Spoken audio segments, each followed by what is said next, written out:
નમસ્તે વિદ્યાર્થી મિત્રો, હું પ્રશાંત પરમાર તમારી સમક્ષ આજે આપણે બીજો પાઠ પાક ઉત્પાદન અને વ્યવસ્થાપન એમની છે આપણે શરૂઆત કરશું. અને આપણે ગયા લેક્ચરની અંદર વાત કરી હતી કે ભાઈ ખેત ઉત્પાદનની પદ્ધતિઓ છે એ મૂળ કેટલી છે? 7 પદ્ધતિઓ છે. એ 7 પદ્ધતિઓ તમારી સ્ક્રીન ઉપર છે, જેમ કે ભૂમિને તૈયાર કરવી, રોપણી, કુદરતી અને કૃત્રિમ ખાતર આપવું, સિંચાઈ, નીંદણથી રક્ષણ, લણણી અને સંગ્રહ. હવે પછીની જે વાત છે એ વાત છે ભૂમિને તૈયાર કરવી. અને આ પદ્ધતિ છે એ પ્રથમ પદ્ધતિ છે, ખેત ઉત્પાદનની સૌથી મહત્ત્વની પદ્ધતિ છે. શું કીધું છે એમાં? તો કે ભૂમિને તૈયાર કરતી વખતે શું સૌથી પહેલાં કરવું જોઈએ? તો કે પાક ઉછેરતા પહેલાં ભૂમિને તૈયાર કરવી એ પ્રથમ તબક્કો છે. માટીને ઉપર નીચે કરવી અને પોચી બનાવવી એ ખેતીનું સૌથી મહત્ત્વપૂર્ણ કામ છે. આથી મૂળ જમીનમાં ઊંડાઈ સુધી જઈ શકે. પોચી જમીનમાં શા માટે મૂળને શોષણ કરવામાં સહાયતા કરે છે? હવે અહીં એવી વાત કરી છે કે ભાઈ જમીન છે એને ખેડવી શા માટે જોઈએ અને માટીને ઉપર નીચે શા માટે કરવી જોઈએ? તો આ પ્રશ્ન પૂછ્યો છે કે ભાઈ જમીન શા માટે મૂળને શોષણ કરવામાં સહાય કરે છે? તો ભાઈ પોચી જમીન છે એ એની અંદર છે એ છિદ્રો હોય, અને છિદ્રો હોય તો આવી જમીનની અંદર છે એ વાત વિનિમય એટલે ઓક્સિજન વાયુ છે, નાઇટ્રોજન વાયુ છે, અને સાથે સાથે પાણી અને ખનિજ ક્ષારો છે એ સરળતાથી વહન પામી શકે. એટલા માટે છે એ જમીનને પોચી કરવી અથવા શું કરવી તો કે ઉપર નીચે કરવી છે એ ખૂબ જ ફાયદાકારક થઈ શકે છે. પોચી જમીનમાં માટીમાં રહેતા અળસિયા અને સૂક્ષ્મજીવોની શું કરે છે તો કે વૃદ્ધિ કરે છે. ખાસ યાદ રાખજો બાળ મિત્રો કે પોચી જમીન છે એ અળસિયા અને સૂક્ષ્મજીવોની વૃદ્ધિ કરે છે. હવે આ અળસિયા છે એ જમીનમાં પોષક તત્વો છે એ ઉમેરે છે, સેન્દ્રિય પદાર્થો ઉમેરે છે. એટલા માટે છે એ જમીન છે એ પોચી હોવી જરૂરી છે. સૂક્ષ્મજીવોની વૃદ્ધિ આપણે યાદ છે કે ભાઈ અમુક પ્રકારના સૂક્ષ્મજીવો છે, જેમ કે રાઇઝોબિયમ નામના બેક્ટેરિયા છે એ જમીનની અંદર છે એ નાઇટ્રોજનનું સ્થાપન કરે છે. બીજા ઘણા એવા નાના નાના સૂક્ષ્મજીવો છે કે જે ખેડૂતના શું થાય છે તો કે મિત્રો કહેવાય છે, અને એ જમીનને ફળદ્રુપ કરવામાં શું કરે છે? સહાય કરે છે. એટલે ખેડૂતના આ સજીવો છે એ ખેડૂતના મિત્ર છે, કારણ કે તે માટીને ઉપર નીચે કરે છે અને પોચી કરે છે, અને તેમાં સેન્દ્રિય પદાર્થો ઉમેરે છે. સેન્દ્રિય પદાર્થોમાં બાળ મિત્રો યાદ રાખજો નાઇટ્રોજન છે, ફોસ્ફરસ છે, પોટેશિયમ છે. આવા પદાર્થો છે એ આવા તત્વો છે એ જમીન માટે ખૂબ જ ઉપયોગી હોય છે, અને એ આ સૂક્ષ્મજીવો અને અળસિયા જેવા સજીવો છે એ ઉમેરવામાં શું કરે છે? મદદ કરે છે. અળસિયા છે એ સતત છે એ માટીને તોડતા રહે છે, એનો ભૂકો કરી અને માટીને પોચી બનાવે છે, અને આવી રીતે છે એ જમીનને ફળદ્રુપ બનાવવા માટે મદદરૂપ કરે છે. ચાલો આગળની વાત એવી કરી છે, પરંતુ આપણે શા માટે માટીને ઉપર નીચે અને પોચી કરવી છે એ આવશ્યક છે? જોઈએ.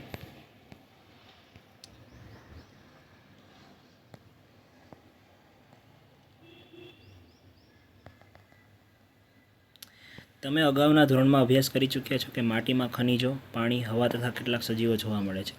તદુપરાંત મૃત વનસ્પતિઓ તેમજ છે એ પ્રાણીઓ છે એ જમીનમાં સજીવો દ્વારા છે એ વિઘટન પામે છે. કે ભાઈ મૃત વનસ્પતિ અને જમીનમાં સજીવો દ્વારા વિઘટન પામે છે.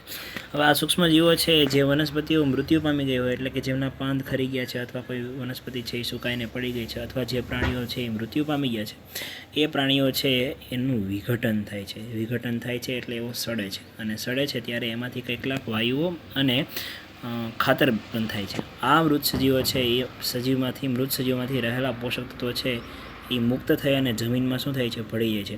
અને આ પોષક તત્વો કોના દ્વારા? તો કે વનસ્પતિઓ દ્વારા છે એ શું કરવામાં આવે છે? ઉપયોગમાં લેવામાં આવે છે. જમીનમાં કેટલાક સેન્ટીમીટર સુધી ઉપરની સપાટી છે એ વનસ્પતિની વૃદ્ધિ માટે સહાય કરે છે. એટલે તો કે ભાઈ ઉપરની જે જમીન છે એ કેટલાક સેન્ટીમીટર, અમુક સેન્ટીમીટર સુધી, થોડાક માપ સુધી છે એ શું કરે છે? તો કે વનસ્પતિની વૃદ્ધિ કરવામાં સહાય કરે છે. તેને ઉપર નીચે કરવાથી, પોચી કરવાથી પોષક તત્વયુક્ત ભૂમિ છે એ ઉપરની તરફ આવી જાય છે. એટલે જમીન છે એને આપણે ખેડીએ અને ઉપર નીચે કરીએ એટલે જે પોષક તત્વયુક્ત જે જમીન છે ને એ ઉપર નીચે થઈ જાય છે, અને ઉપરની જમીન છે એ ફરી પાછી પોચી અને છિદ્રાળુ હોય છે. એટલા માટે એ સરળતાથી શું કરી શકે છે? તો કે ભાઈ પોષક તત્વો મેળવી અને વનસ્પતિને ઉગામાં મદદરૂપ થઈ છે, જેથી વનસ્પતિ આ પોષક પદાર્થોનો શું કરી શકે છે? ઉપયોગ કરે છે. એટલા માટે જમીનને છે એ ઉપર નીચે કરવી અને પોચી કરવી ખૂબ જ આવશ્યક છે. આગળની વાત જોઈએ.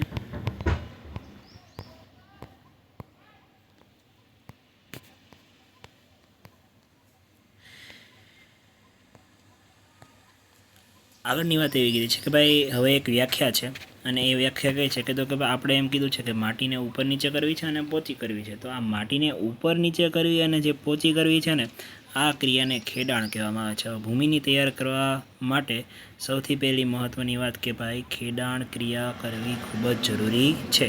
માટીને ઉપર નીચે કરવી અને પોચી કરવી આ ક્રિયાને ખેડાણ કહેવામાં આવે છે. તો ખેડાણની વ્યાખ્યા પૂછાય તો 1 માર્કની અંદર તમે લખી શકો કે ભાઈ માટીને ઉપર નીચે અને પોચી કરવાની પ્રક્રિયાને ખેડાણ કહે છે.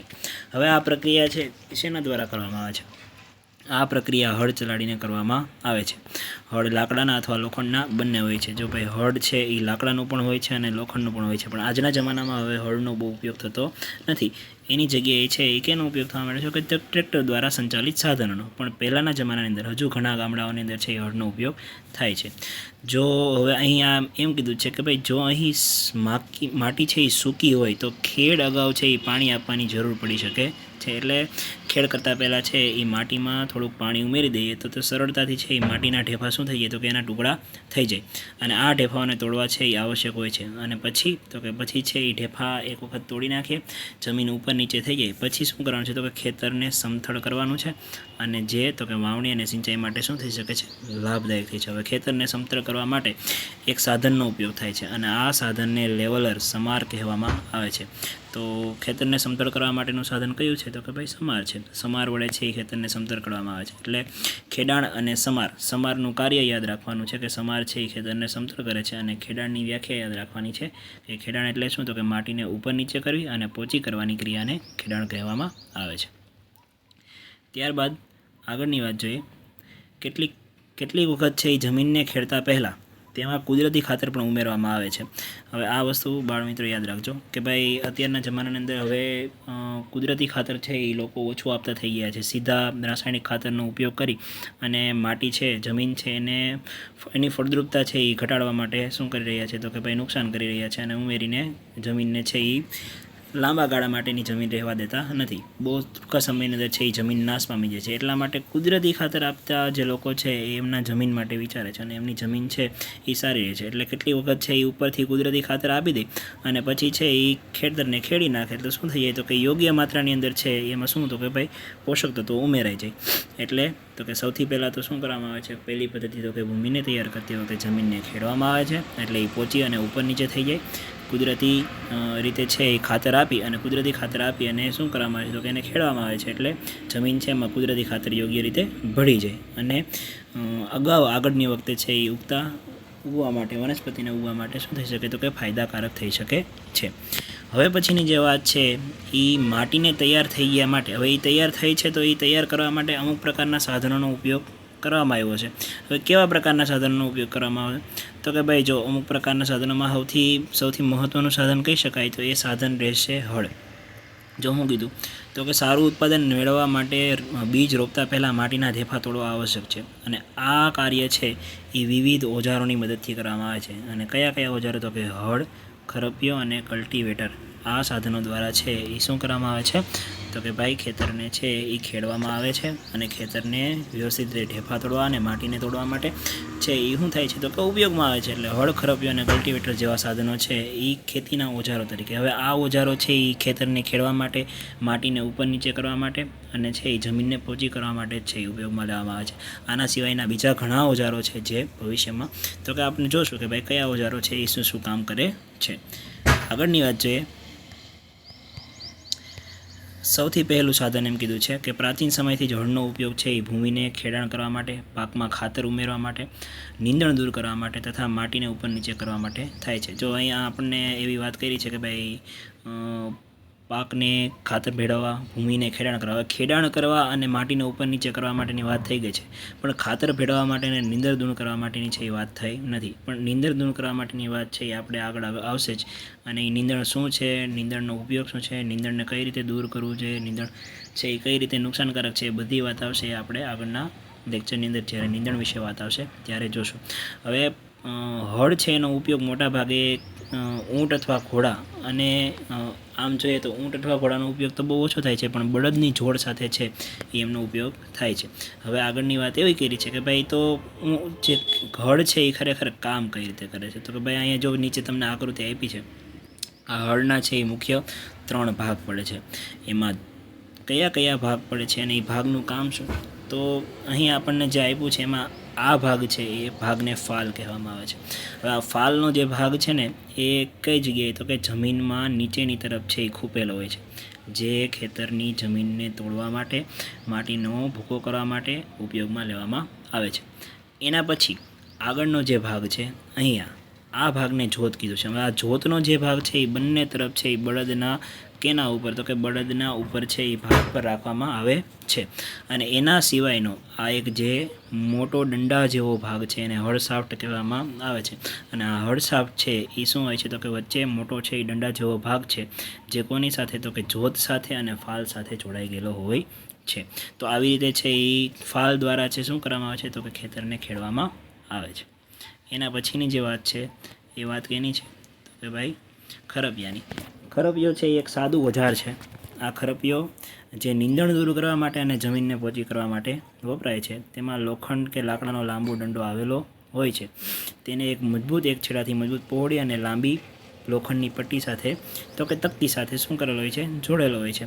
આપણે એની આકૃતિ જોઈ લઈએ અને એ આકૃતિ ઉપરથી આપણે સમજી શકશું કે ભાઈ કેવો હોય છે ખરપિયો. અહીં આકૃતિમાં ખરપિયો આપેલો છે અને એમાં વળેલી પ્લેટ આપેલી છે. આ પ્લેટ છે એ શું કામ કરે છે, તો કે ભાઈ ખેતરને ખેડવા માટે અને માટીને પોચી કરવા માટે છે એ ઉપયોગમાં લઈ શકાય છે. એના પછીની જે વાત છે એ મહત્ત્વની વાત છે અને આ વાત છે એ આપણને, તો કે ભાઈ જરૂરી સમજવા માટેની છે, કારણ કે હાલના સમયમાં છે એ ખેતી આવી રીતે કરવામાં આવે છે. આજના સમયની અંદર ખેતરની ખેડ ટ્રેક્ટર દ્વારા સંચાલિત દાંતી વડે કરવામાં આવે છે. અને ટ્રેક્ટરની પાછળના ભાગ ઉપર તમે અહીંયા જોઈ શકો છો કે શું લગાડેલું છે, દાંતી લગાડેલી છે. અને કલ્ટિવેટરના ઉપયોગથી છે એ શ્રમ તથા સમય બંનેની બચત થાય છે. હવે અહીં ખેડૂતો આજના સમયની અંદર છે એને કામ ઓછું કરવું પડે, મહેનત ઓછી કરવું પડે અને ઓછા સમયમાં સારું કામ થઈ શકે, એટલા માટે ટ્રેક્ટર. હવે ટ્રેક્ટર છે એમાં ડીઝલનો ઉપયોગ કરીને આપણે ટ્રેક્ટરને ચલાવી શકીએ છીએ, પણ હળની જેમ છે એમાં માણસ તથા પ્રાણી બળની જરૂર પડતી નથી. અહીં શ્રમ પણ ઓછો કરવો પડે છે અને સમય બંનેની બચત થાય છે અને કામ ઝડપથી થાય છે. એટલા માટે છે એ હાલના સમયની અંદર છે એ કેનો ઉપયોગ કરવામાં આવે છે, તો કે દાંતીનો ઉપયોગ કરવામાં આવે છે. અને દાંતી છે એ કોની સાથે જોડવામાં આવે છે, તો કે ટ્રેક્ટર સાથે જોડવામાં આવે છે. હવે બાળ મિત્રો, આના પછીની જે વાત છે એ વાવણીની રહેશે અને એ આપણે આવતા લેક્ચરની અંદર વાત કરીશું. અહીં આપણે ખેત પદ્ધતિઓ કઈ કઈ, તો કે ભાઈ 7 પદ્ધતિઓમાંની પહેલી પદ્ધતિ ભૂમિને તૈયાર કરવી, આ આપણે અહીંયા શું કરીએ છીએ, પૂર્ણ કરીએ છીએ. આશા રાખું કે તમને આ ટૉપિક સમજાણો છે અને ભવિષ્યમાં આગળના ટૉપિક વિશે છે એ આપણે ચર્ચા કરશું. એના માટે તમે રાહ જોશો. ધન્યવાદ.